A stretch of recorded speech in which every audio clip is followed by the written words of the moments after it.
Why do they never take responsibility? I'm a licensed therapist. Let's talk about it. Have you ever pointed out something someone did wrong and instead of owning it, they get defensive? Maybe they make excuses, flip it back on you, or completely shut down? Here's why. Their brain sees criticism as an attack on their worth. It's not just stubbornness, it's a defense mechanism.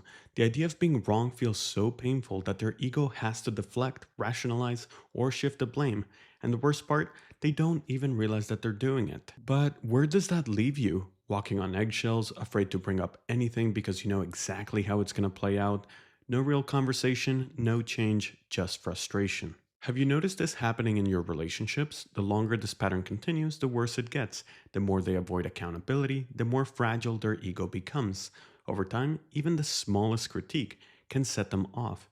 You could phrase it gently, come from a place of love, and still, it doesn't matter. Their instinct is to protect themselves, not to hear you.